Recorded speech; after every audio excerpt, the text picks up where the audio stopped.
Hello everybody, it's your boy, the one and only, the Green Talents, coming at you with a video that is based on salary cap situation with Brandon Brooks. Now, you guys are quite familiar. The Eagles signed Brandon Brooks to I think it was a 7 year, 6, 7 year deal back in 2019, I believe. And that year is the year that he had a Pro Bowl year. The Eagles signed to a long-term deal, but the Eagles also reworked his deal in 2020 and reworked his deal this offseason to make room for the salary cap space to bring in Steven Nelson. You know what I'm saying? And so, but the contract that he signed was backloaded, and all the money that he's supposed to made this year, he gonna make next season. So let me go ahead and explain this to you guys so we can get some good understanding of what's going on. Like I said, Brandon Brooks signs a new deal with new money, but have been injured 2 of the last 3 years since signing the contract. He signed the contract in 2019. 20, he had a knee injury, and this season alone he had another knee injury. So he had back-to-back knee injuries, and both with ACL injuries. He had I think 2020.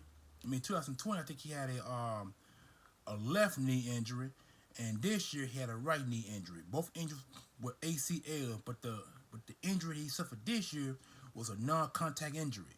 So that injury in his season. But they go back to me saying when he signed a new contract 2019, 2020, he had to rework his contract, and then this year he had to rework the contract. But all that money led to what they call it, a BackBurner deal, which means that all the money he put in man in 2019 and 20 got pushed back in 2022. So 2019, the year he played injury riddled season, that year he was not injured at all. He made $9,849,455 last year. That's all along, but there was no dead money and no cap savings in the first year. 2020, like I said, he had a reworked deal. I think he should have made. I think he would to make. I think 9 million in 2020, but the deal got reworked, and that took like a million or so off the contract, and he made 7,790,640 I'm sorry, 632. Let me go back. 2020, he made 7,790,632, and when he had the deal reworked, that left no dead money, no cap savings. So like I said, he probably made 9 million in 2019 when he signed the contract.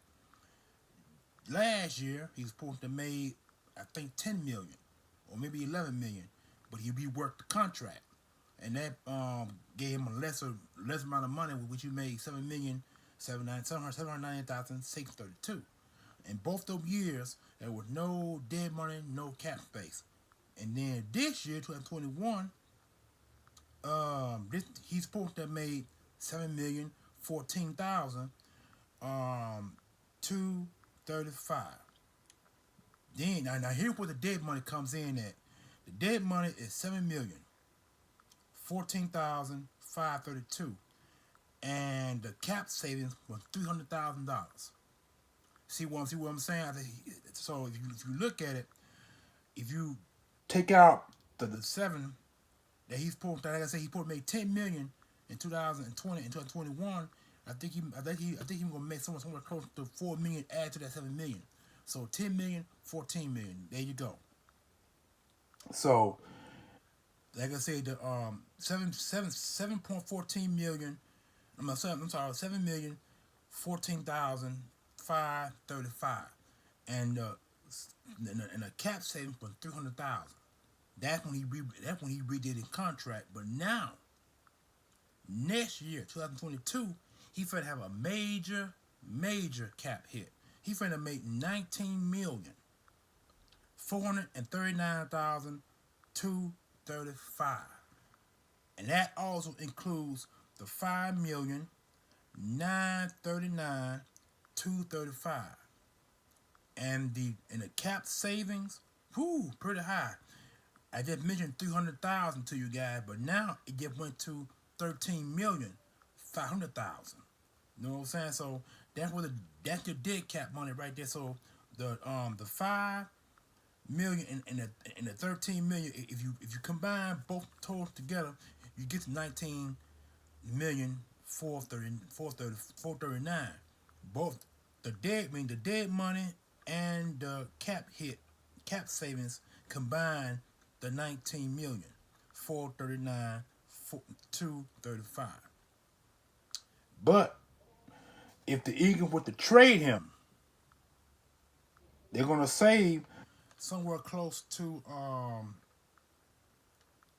okay, it say the Birds would save 13,500,000, but they would have only a 5.9 dead money. That's what they're gonna count, the 5.9 dead money. You know what I'm saying? And so that's actually real good. I would rather pay 5.9 million than pay the 13,500,000. That's a lot of money. You know what I'm saying? And then here the rest of the contract adds on. 2023, he's gonna make 18,047,237. Now you look at the dead money, which is gonna be 4,347,237, and the cap savings, it just went high by 200,000, $13,700,000.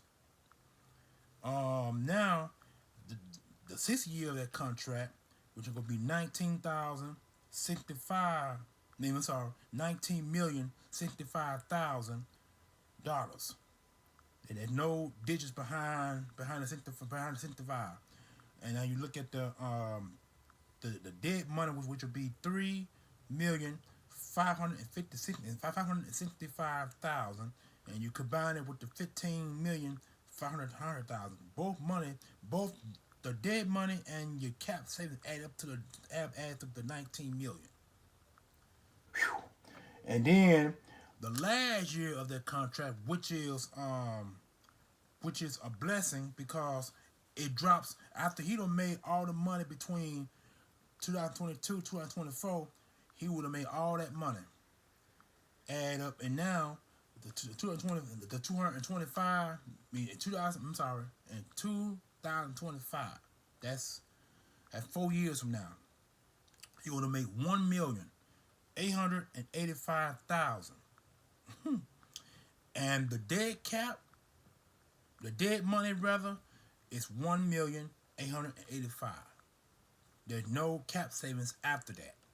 So that, and then so if you look at it all together, it comes to a grand total of 83,090,794. So if you add up the 9,849,455 all the way down to the 7,790,632, the 7,014,235, the 19,439,235, then the 18,047,237, till 2024, 19,065,000, and then you add up that last one, the 1,885,000. That comes to a grand total in all, to 83,090,794. Now, that's something that I had to get out there because somebody made a video earlier today about the same situation with Brandon Brooks, called they feel that the Eagles shouldn't retain his surgery because I guess he had back-to-back injuries and season-ending injuries. And the Eagles no one have not heard anything about Brandon Brooks' injury after he suffered it back in, I think, with training camp, I believe. I think he suffered injury either training camp or he suffered in one of the preseason games that we had this year. And all I know it was a non-contact injury. Matter of fact, both injuries that he suffered were both non-contact injuries. So, are the Eagles going to pay next year total 19,439,235? Are the Eagles going to pay that? I doubt that very seriously, because see now, if the Eagles cut him, like I said, if the Eagles cut him or trade him, but now if they cut him, they're gonna eat up a lot of that dead money, which is probably gonna wind up being the $13,500,000. That probably gonna be the dead cap money if he's cut. But if he's traded, they're gonna save that money instead of it being dead money, and they're gonna save the only thing they're gonna want to paying is the $5.9 million, because everybody knows dead cap money is money that you owe a player after you don't trade. Now if you trade them, you don't owe them nothing other than the 5.9 dead money. But if you cut them, you go pay out that $13,500,000. That's a lot of money between dead cap when you trade it and dead cap when you cut. So that's a lot of money between cut and trade. So like I said, if the Eagles trade them, they're gonna save $13,500,000, and the only thing they have to pay is the $5.9 million. So which one you would rather pay? If you cut them, you paying the $13,500,000 with no dead money. Or matter of fact, the dead money is actually part of the $5.9 million. But if you trade them, you save the $13.5 million, and you only give them the 5.9. So to me, the easy way out is to trade them, and the only thing you pay is the 5.9 million. So that's is what the Eagles are faced with when the offseason comes to an end. I'm not exactly sure what they're going to do with Brandon Brooks, but all I know is he needs to be traded. I think if they trade it when he finally get healthy, trade him for a draft pick, maybe a 6th or 7th round draft pick, because he ain't worth no more than that. You know what I'm saying? So if the Eagles trade him for a 7th round pick with the possibility of him being a 6th round pick, if he plays well, no injuries, no bearing injuries, if the Eagles trade him, like I said, the only thing they're gonna pay is the $5.9 million. That's all that he's gonna get if he's traded. But if he's released or cut, they're gonna pay out that $13.5 million. That's a lot of dead cap money to pay, because it's gonna eat up a portion of the cap that you're gonna have saved for this year. So I'm not exactly sure what the Eagles are gonna do this off season, but all I know is that a lot needs to be done with Brandon Brooks and a lot of these veterans we got on the team. I really don't want to see Fletcher Cox go, but because Fletcher Cox have had a contract redid 3 times through the intention of signing that long-term deal he signed back in 2015, I believe. He signed a contract a year before Peterson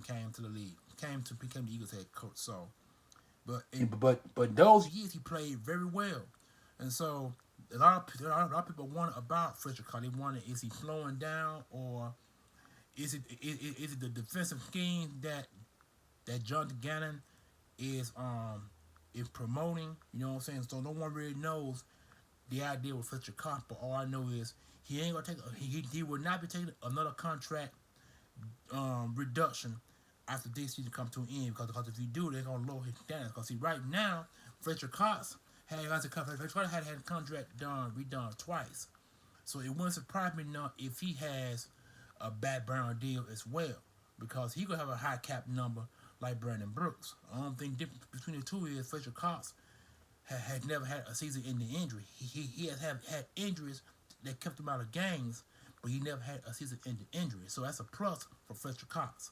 That means he's healthy and he can go.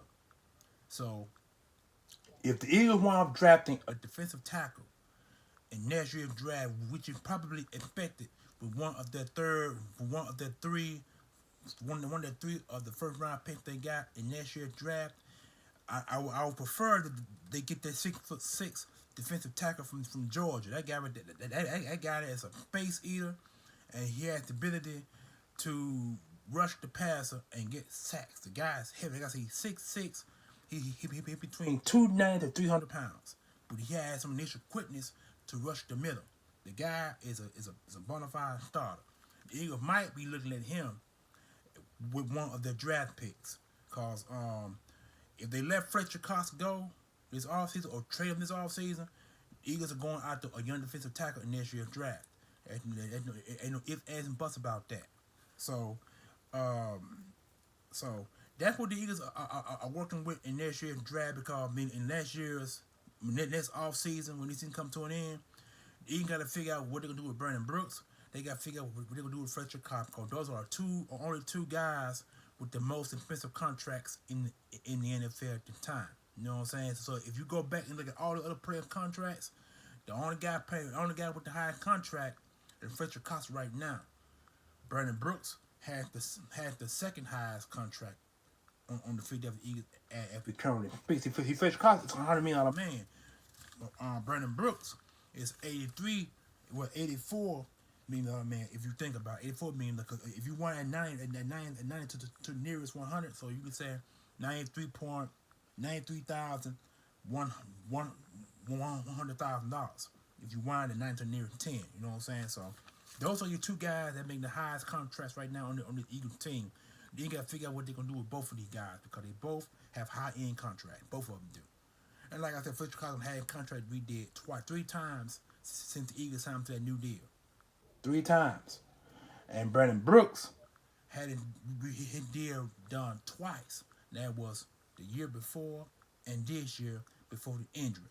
And the reason why he got his contract done last year, because he had an injury the previous year.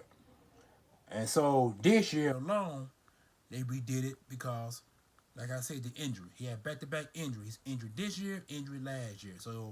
So you ponder on that and you figure out what I mean when I say all this, because this is actually some facts that the Eagles need to be figuring out what they're going to do. Because we got two guys that are eating up a majority of this cap money. Like I said, I really don't want to see Fletcher Cox go, but if you have to make room for younger guys, you got to do what you got to do. That's part of the business of the NFL. We don't have to like it. We don't have to love it. But if you want to win another Super Bowl, you got to get younger on the defensive side of the football. So the Eagles are okay on the offensive line other than Brandon Brooks. But Fletcher Cox is eating up the majority of their money on our defensive line as we currently stands right now. So anyway, and it is I need to put out there. If you guys remember, the Eagles signed Brandon Brooks in 2016. They signed him the year that Peterson got there. So he came from the Texans via free agency, which was one of the best signings the Eagles have ever had in years, because the Eagles haven't had an actual good guard. The Eagles' last best guard, for as I can remember, is actually Todd Herman's. You got to remember, Todd Herman's played guard next to JP years ago, and when they let him go, when Chip Kelly let him go, he wound up playing for the Colts. He played about 2-3 more years with the Colts before he called a career, and so now he's done. So after that, when the Eagles cut him in 2015, 16, when Peterson became head coach, they signed Brandon Brooks. They got him via free agency. Brandon Brooks was a 2013 third or fourth round pick by the Texans many years ago. You know what I'm saying? And he played pretty well with them. But the Eagles signed him to a long-term contract, because the Texans were trying to get him signed, but they failed to do it. And so Eagles called him and gave him a good contract, and now he has a bigger contract that he signed 2 years ago. So with that 3 years ago. So with that being said, this is your boy the Green Talent coming at you with another video. Hope you understand. Comment, like, share, subscribe. Peace, one love.